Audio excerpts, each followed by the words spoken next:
Graça e paz a todos. Graça e paz a todos, tudo bem com vocês? Ah, que saudade, né? Quanto tempo? Curitiba entardecendo.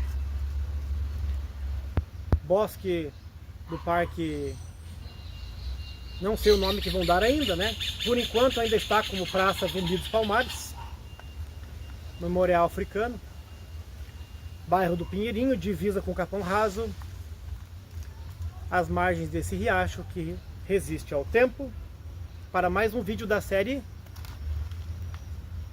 Vinde às Águas, de praxe. Como sempre fazemos aqui nesses anos que se encontramos aqui às margens dessas águas que estão tentando vencer ao tempo. Tá certo? Vamos fazer uma leitura no livro de São Lucas, uma leitura breve, tá? Eu prometo que vai ser breve. Já marquei o texto com essa pena de papagaio, papagaio verdadeiro de Curitiba. Está no Evangelho segundo São Lucas, no capítulo 5. E o versículo é 22 e 23. Capítulo 5 de São Lucas, versículo 22 e 23. Vou fazer a leitura brevemente para vocês, tá? 22. Jesus, entretanto, tendo pleno discernimento do que estavam pensando, questionou-lhes: que censurais em vossos corações? Que é mais fácil declarar: os teus pecados estão perdoados, ou levanta-te e anda? Até aqui. Passagem da cura. E deixando a Bíblia de lado um pouco ali. O texto fala de cura e a reflexão não podia ser outra.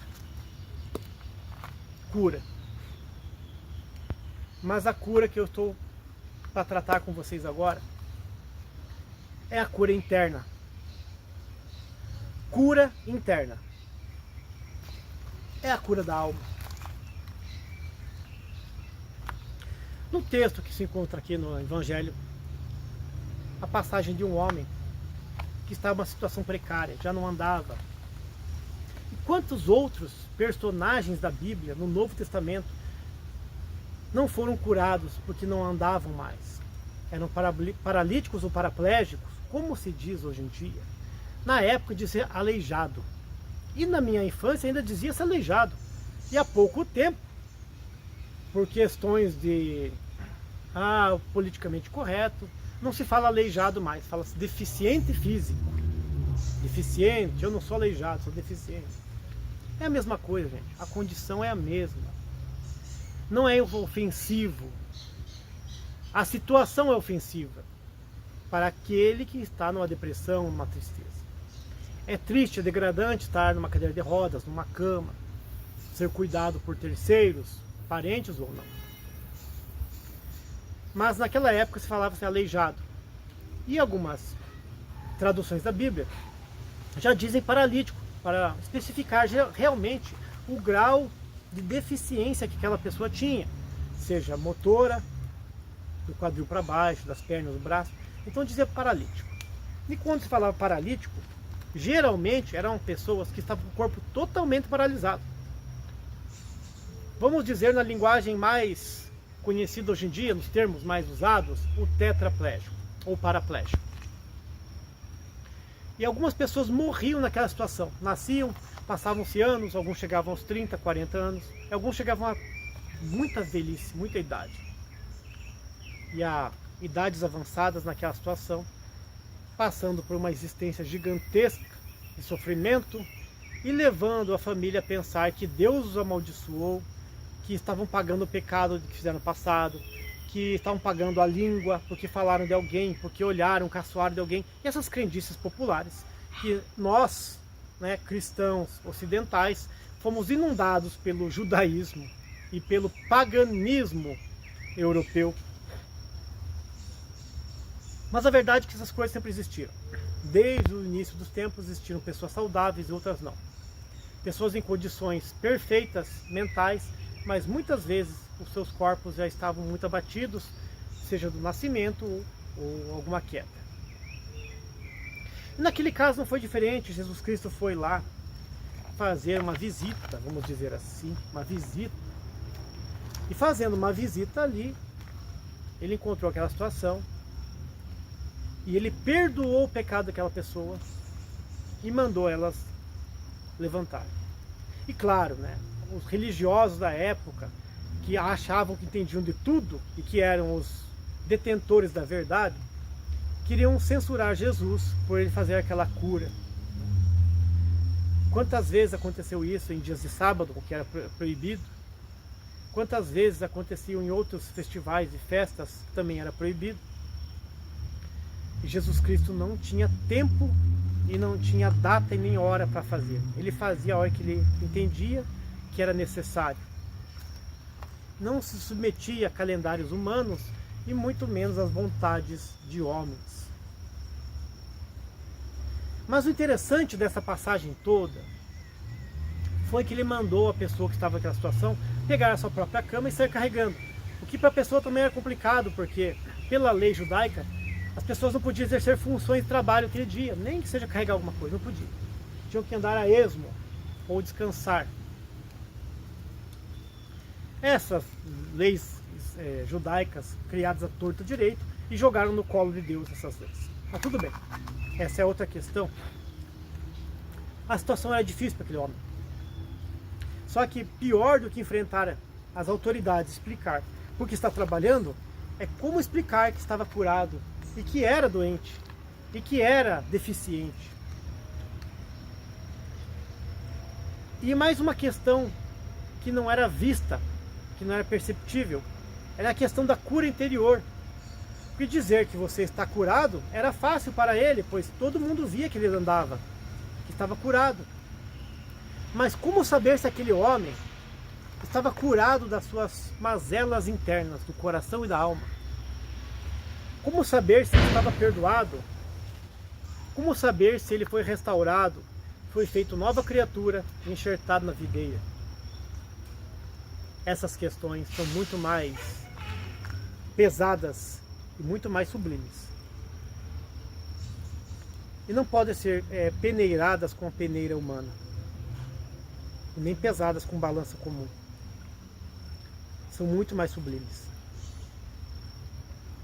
O texto hoje fala de uma cura em que Cristo falou a pergunta que foi como uma espada no coração dos líderes religiosos daquela época.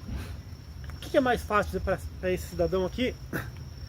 Teus pecados estão perdoados, ou levanta, pega a tua cama e anda? Pois para a cabeça dos fariseus era muito mais fácil que o pecado daquela pessoa fosse perdoado do que andar. Para eles é impossível ver aquela pessoa andar. Ainda mais que passou a vida inteira, né, sem andar. E para você hoje, meu querido, minha querida, é o contrário. Para nós hoje é o contrário. A nossa sociedade atual, ela vive uma crise moral cristã gigantesca, em que o cristianismo foi enlatado em latas de conserva e exposto à mídia televisiva ou do celular para que qualquer pessoa comprasse a preços módicos, a precinho de batata, precinho de banana. Faça comércio do evangelho, faça comércio das músicas gospel, mas não se trata da doutrina da salvação e da cura interior. Se não aparecem mais milagres como antigamente, é notável que isso ia acontecer, pois o esfriamento viria a acontecer. Mas o que mais me dói na alma ver é o esfriamento espiritual. As curas espirituais que antes eram a marca do movimento pentecostal, na verdade viraram vergonha nacional nos últimos tempos. E você, minha querida e meu querido que está do outro lado desse smartphone, o que é mais difícil para você, que tem aquele probleminha quando olha aquele irmão na igreja, aquela irmã, hein, olha para mim aqui, para esse narizudo de Curitiba e diz: o que tem dentro de você, meu querido, minha querida, que quando olha para aquele irmão e para aquela irmã lá na igreja, que teve aquele problema antigamente, e você lembra daquele problema, aquela fez aquilo que ela fez, aquele ali deu aquele problema que ela fez, aquele ali separou da mulher, aquele ali, aquela ali é lésbica, aquele ali era homossexual, aquele ali era usuário de drogas, aquela lá, ó, era estelionatária, tinha 2 amantes, aquele ali, ó, era usuário de drogas, aquele ali, ó, aquele lá matou uma pessoa. Você está me ouvindo agora aqui, que me ouve há muitos anos, ou você que está há pouco tempo me conhecendo aqui nas redes sociais, qual é o teu problema quando você entra dentro de uma igreja? Estou falando da igreja agora, não estou falando do dia a dia, e se depara com aquela pessoa. Você não crê que Jesus Cristo pode restaurá-la ou a restaurou? Você não crê que Jesus já a curou, já a perdoou? Você não entendeu ainda que da mesma forma que Ele perdoou o seu pecado, olha o dedo do Silvio no teu rosto, o seu pecado, a sua prostituição, a sua fornicação, da forma que Ele perdoou você e te tirou daquele lamaçal que você se encontrava, como Ele tirou a mim, que eu entrei sozinho no lamaçal, ninguém me pegou pela mãozinha, eu entrei sozinho no lamaçal do pecado, eu entrei, e Ele me tirou de lá, e tirou você. E agora, você vai fazer o quê?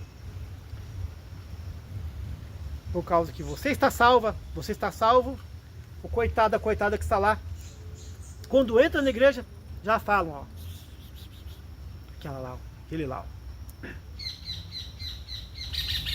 O que é mais fácil para Cristo? Fazer aquela pessoa que é paraplégica, que estava no fundo de uma cama, ou numa tábua, ou no chão, voltar a andar. De uma certa forma, que os músculos não correspondiam mais às ações, havia um retraimento dos nervos, dos ossos, em que a pessoa estava encruado, como falamos aqui na linguagem popular, todo travado, engruvinhado, com as mãos tortas, com algum problema já ósseo. Aí Jesus vem e restaura aquela pessoa, fisicamente. E você acha que a alma não é muito mais fácil? Com o respiro da boca dele, com a palavra que sai da boca dele, ele disse: os teus pecados são perdoados. E foi perdoados na hora, automaticamente. Não tem que passar por um conselho, por um consultório, por um exame, por um teste, para ver se vai passar ou não vai passar. Ele perdoou. Perdoou você, perdoou a mim e perdoou essa pessoa. Hoje, quem é você que está assistindo ao meu vídeo? Você é aquela pessoa que Deus perdoou e que, como o espectador, vê com alegria o pecador entrar na igreja, se arrependendo e tomando aquele assento que por direito é dele, dela? Ou você é mais um fariseu que vai ficar rodeando Jesus dizendo: olha, se esse fosse filho de Deus, não curaria no sábado, ou não curaria essa mulher, ou não, nem falaria com essa mulher pecadora? Quem é esse Deus para trazer essa pessoa aqui? Ah, não, se for para ser da mesma igreja que ela e que ele, eu não quero mais fazer parte dessa igreja. Se converta. Tome posição. Entra no teu quarto, peça perdão para Deus, dobra o teu joelho, converse com o Criador e diga: Senhor, miserável pecadora que eu sou. O Senhor fez tanto por mim, e agora eu duvido da conversão dele e dela. Ah, mas ela está dando motivo, olha como ele está se vestindo, olha como ele está se vestindo, olha o linguajar dele, olha os trejeitos dele, olha a fala fina dele, olha o jeito de bandido dele, olha a tatuagem dele, olha o carro, o tipo do carro que ele está andando, carro de bandido. Não toque naquilo que Deus purificou. Não mexa naquilo que Deus reservou para ele, como herança. Não faça da tua vida uma maldição por causa da bênção do Senhor. Seja crente, seja exemplo, seja sal da terra. Enquanto você deveria orar e pedir para que Deus trouxesse as pessoas para a casa de Deus, para o templo, para escutarem o evangelho, a palavra, cantarem juntos, você fica colocando empecilho em todos aqueles que entram. E às vezes não é todos, mas tem um ali que você não gosta. E o erro não está nela, está em você. Dobra teu joelho no teu quarto, fala com Deus, peça perdão: Senhor, me perdoa pelo meu olhar carnal. Muda teu comportamento, muda a tua atitude.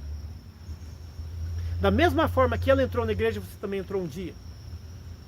E os mesmos pecados que ela cometeu, você também cometeu, que eu cometi. Estou sujeito a cometer todos os dias. Ou até amanhã. Somos pecadores. Vamos olhar para o nosso próximo com olhar de misericórdia. Pois Deus é Deus da justiça e da verdade. Nós podemos julgar o mundo. Não vamos condená-lo nesse mundo. Pois não estaremos aqui para condenar esse mundo. Condenamos atitudes, julgamos errado o que fazem, não abrimos nossa boca e não falamos. Oramos por eles e os instruímos no amor de Jesus Cristo. A cura interior existe, a transformação existe. Jesus Cristo pode e só Ele pode. Não vamos ser empecilhos na obra de Deus, na cura espiritual, na cura interior que Ele está fazendo na vida daquela pessoa. Seja ela irmã, irmão, moço, moça, lésbica, homossexual, deficiente visual, paralítico, criança, adolescente ou idoso. Não importa. Façamos a nossa vida e profissão de fé coajudadores de Cristo e vamos deixar que o médico faça a cura espiritual. Sejamos enfermeiros e não coveiros. Tá certo? Meus queridos e minhas queridas, se Deus me der vida, oportunidade, nos encontraremos de volta aqui na beira desse rio, na série Vinde às Águas, para gravar mais um vídeo. Eu espero que Deus abençoe a sua vida, corrija-me, corrija a ti, corrija-nos no amor de nosso Senhor Jesus Cristo, e se assim Ele permitir, nos encontraremos mais vezes nessa série Vinde às Águas. Paz e graça a todos, que Deus abençoe a sua vida.